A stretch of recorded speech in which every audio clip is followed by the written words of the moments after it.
High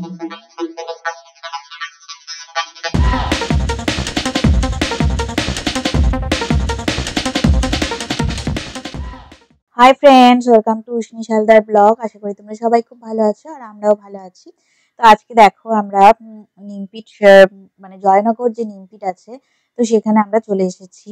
তো নিমপিটের আশ্রমটা দেখার জন্য। তো এখানটায় সুন্দর যে মন্দিরটা আছে, ভিতরে রামকৃষ্ণের মূর্তি আছে, তো সেটা আমরা দেখব। কিন্তু এখানে ভিডিও ক্যামেরা যেহেতু অ্যালাউ নয়, সেহেতু আমরা রামকৃষ্ণের মূর্তিটা তোমাদেরকে দেখাতে পারবো না। উম, তো ওরা ক্যামেরা করতে দিচ্ছে না। বাইরে চারিদিকে যে বাগান আছে, আর এই মন্দিরটা তোমরা ভালো করে দেখে নাও, অনেক সুন্দর এই মন্দিরটা। তো জয়নগরের এই নিমপিট মন্দিরটা অনেক বিখ্যাত। তো অনেকেই আসে, আর শীতকালে তো খুবই ভালো লাগে। শীতকালে এরা সুন্দর বাগান করে, আর দেখো কত ফুলের সুন্দর সুন্দর মানে ফুলের গাছ লাগিয়েছে, আর সুন্দর করে বাগান তৈরি করেছে, আর নিজেদের হাতে এগুলো করে। তো অনেক গাছ লাগিয়েছে, দেখো এই যে এখানে পদ্ম গাছ, ছোট ছোট স্থলপদ্ম আছে, আর সুন্দর সুন্দর দেখো ফুলের গাছ লাগিয়েছে অনেক, মানে অনেক রকম কালারের ডালিয়া ফুল, গাঁদা, হলুদ, আর কমলা যে গাঁদাগুলো হয় সেগুলোও লাগিয়েছে দেখো। তো ভর্তি একদম, মানে চারিদিকটাই মানে গাছে গাছে ভর্তি হয়ে আছে। কত সুন্দর, আমি অত ফুলের নামও জানি না। তো অনেক অনেক সুন্দর সুন্দর ফুল, মানে চারিদিকটা দেখলেই মনটা ভরে যাবে। তো এখানে আশ্রমটা দেখে আমরা সারদা মায়ের মন্দির, আর তার পাশেই একটা রাস্তা চলে গেছে, ওখান থেকে সারদা মায়ের মন্দিরটাতেও যাওয়া যায়, তো ওখানেও আমরা গিয়েছিলাম। তো আমাদের ভিডিও করা হয়নি। তো যারা যেতে চাও তারা সারদা মায়ের মন্দিরে গিয়ে মন্দিরটাও দেখে আসতে পারো। তো খুবই সুন্দর, দেখো কত রকম ডালিয়া ফুলের এখানে গাছ আছে, দেখো অনেক রকম সুন্দর সুন্দর গাছ আছে।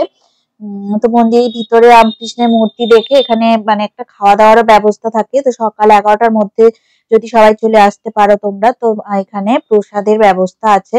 তো এসে 10:30টার মধ্যে কুপন কেটে নিতে হয়, তারপরেই প্রসাদ পাওয়া যায়। তো অনেক রকম প্রসাদ আমাদেরকে দেওয়া হয়েছিল, তো কিন্তু সেগুলো ক্যামেরা করতে দেয়নি। তো এখানে অতটা ক্যামেরা খুব একটা অ্যালাউড নয়। তো প্রসাদের মধ্যে খিচুড়ি, আলুর দম, লুচি, ভাত, তরকা, দুরকম নিরামিষ সবজির তরকারি ছিল, ডাল ছিল, চাটনি ছিল, পায়েস ছিল, এবং শেষে একটা মিষ্টিও দেওয়া হয়েছিল। তো এই দেখো এদের এগুলো নিজেদের মানে প্রাইভেট কার আর কি, আশ্রমের। তো খুবই সুন্দর চারিদিকে ফুল গাছ লাগানো, তো খুবই ভালো লাগছিল। আমার ছেলে এখানে দেখো মানে ভিডিও ক্যামেরা করতে শুরু করে দিয়েছে। তো খুবই সুন্দর চারিদিকটা, পুরো মানে ফুল গাছে ভরা, একদম মনোরম দৃশ্য, দারুণ লাগছিল। অনেক অনেক গাছপালা লাগিয়েছে এরা, শুধু ফুলের গাছ ছাড়াও দেখো এগুলো আরো অনেক গাছ। তো আমি জানি না ঠিক কি গাছ। তো দেখো এখানে কসমস গাছ, আর এইগুলো লম্বা লম্বা, আমি জানি না কি ফুলের একটা গাছ। তো খুবই সুন্দর কালারিং করে এরা মানে লাগিয়েছে, তো দারুণ লাগছিল, খুব সুন্দর করে সাজানো। আর এই নিচে দেখো এখানে ঘাস আছে। তো এটাও অনেকটা সুন্দর ডিজাইন করা, খুব সুন্দর। তো এগুলো দেখার পরে আমরা কৈখালীতেও চলে গিয়েছিলাম, তো সেইটাও তোমাদেরকে দেখাবো। কৈখালীতে আমরা ওই মাতলা নদীর পাড়ে চলে গিয়েছিলাম। তো ওই এখান থেকে আহ 2-2.5 ঘন্টা লাগে তো মাতলা নদীর পাড়ে যেতে। ওই জায়গাটার নাম কৈখালী। তো জয়নগরের ওদিকটাতেই পড়ে। ক্যানিং আর জয়নগরের মাঝামাঝি ওই জায়গা, সেখানেই আমরা গিয়েছিলাম।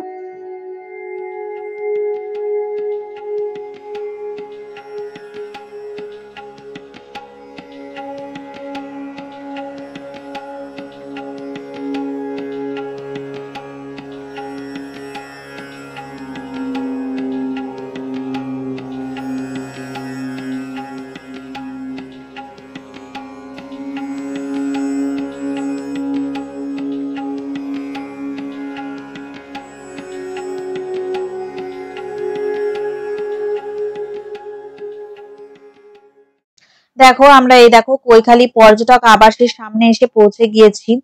তো এইখানে তো অনেক সুন্দর, এখানটায় নদীর ধারে এই আবাসটা তৈরি করা আছে, অনেকে এসে এখানে থাকতেও পারো। আর এখানে চারিদিকে দেখো সুন্দরী আর গরান গাছ আছে, যেগুলো হচ্ছে ম্যানগ্রোভ ফরেস্ট। তো খুবই সুন্দর গাছপালা। তো এলে তোমাদের খুব ভালো লাগবে। এটা একদিনের ট্যুর হয়ে যেতে পারে। তো কেউ যদি থাকতে চাও তো 2 দিনের ট্যুরও করে নিতে পারো, খুব ভালো লাগবে তোমাদের। তো এই দেখো মাতলা নদী, কত সুন্দর দেখো মাতলা নদীর পাড়টা। অনেকে এখানে এসে বসে সময় কাটিয়ে যায়। তো খুবই ভালো লাগছে, কিন্তু চারিদিকে একটু এরা নোংরা করে রেখেছে। তো অনেকে পিকনিক করতে আসে, তো চারিদিকটা দেখো অনেকটা ময়লা হয়ে আছে। এটা করাটাও ঠিক না। পরিষ্কার পরিচ্ছন্ন রাখাটাই অনেকটাই ভালো। তাহলে খুব ভালো লাগবে দেখতে, পরিবেশটাও ভালো থাকবে। কিন্তু দেখো অনেকে পিকনিক করে এভাবে পাতা ফেলে রেখে গেছে। এখানে অতটা ভালো করে মানে পরিষ্কার করা বা মেইনটেইন করা অতটা হয় না। তো তার জন্য কি হবে বলতো, গাছগুলো নষ্ট হয়ে যাবে। এই যে সুন্দর প্রকৃতি, তো সেটা একদমই নষ্ট হয়ে যাবে। তো সুন্দরী আর গরান গাছ আছে দেখো, এই আমার ছেলে দেখো পোজ দিতে শুরু করেছে। তো সুন্দর করে পোজ দিচ্ছে। আর এখানে দেখো আমরা ৩টে হচ্ছে মানে দেশি মুরগির ডিম কিনেছিলাম, সিদ্ধ করা ডিম। তো সেটাই ধরে আছে আর পোজ দিচ্ছে। তো দেখো কত সুন্দর, দেখো অনেকে দেখো এখানে সময় কাটাচ্ছে, বসে আছে। তো মাতলা নদীর পাড় এটা। তো এইখান থেকে শুনলাম আবার মানে সুন্দরবন যাওয়ার একটা মানে ট্যুরও হয়। তো অনেকেই বলছিল। আর এখানে অনেক দোকানও আছে দেখো, খাবারের দোকান-টোকান, তোমার ঝালমুড়ি দোকান, এইসব অনেক কিছুই দোকান আছে টুরিস্ট লজের পাশে। আর এইখানে দেখো আমরা চলে এসেছি ওই কৈখালিতেই। আর একটা মন্দির, এখানটায় ছোট মতো একটা মন্দির আছে। এখানেও রামকৃষ্ণ ভিতরে সারদা মায়ের মূর্তি এখানটায় রাখা আছে। তো দূর থেকে ভালো করে বোঝা যাচ্ছে না, তো এই ভিতরটাতে আছে। তো আমরা গিয়ে ভিতরে জুতো খুলে আমরা দর্শন করে এসেছি। তো এটাও খুবই সুন্দর। এটা ওই রামকৃষ্ণ মিশন নিমপিঠের আদলেই কিছুটা তৈরি করা। তো ওইটা অনেকটা, নিমপিঠের আশ্রমটা একটু বড় আর এই আশ্রমটা একটু ছোট। এখানেও অনেকে থাকে দেখো, সব যারা মানে সন্ন্যাসী যারা আছে তাদের জামা কাপড়ও মেলা আছে।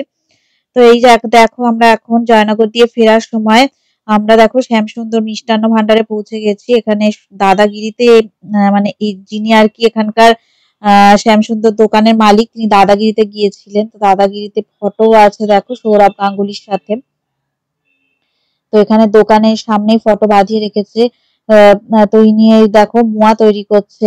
নলেন গুড়, এখন যে নতুন গুড় উঠেছে সেই গুড় দিয়ে আর স্বর্ণচূড় ধানের খই দিয়ে আর খোয়া ক্ষীর দিয়ে সুন্দর করে মোয়া তৈরি হচ্ছে। প্রচন্ড ভিড় হয়েছে দোকানে, দেখো দাঁড়ানোর জায়গা নেই, এত লোকের লাইন পড়েছে। আর উপরে দেখো সাজানো আছে খুব সুন্দর করে গুড়ের যে হাঁড়িগুলো ছোট ছোট হয়, সেগুলো সুন্দর করে মাটির হাঁড়িতে করে সব নলেন গুড় রাখা আছে। আর প্রচুর সন্দেশ, নলেন গুড়ের মাখা সন্দেশ থেকে শুরু করে সব রকম সন্দেশ এখানে পাওয়া যায়।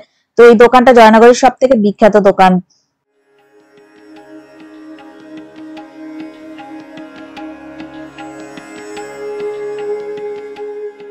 তো চলো ভিডিওটা এখনই শেষ করে দিই, এন্ড করে দিই আর কি।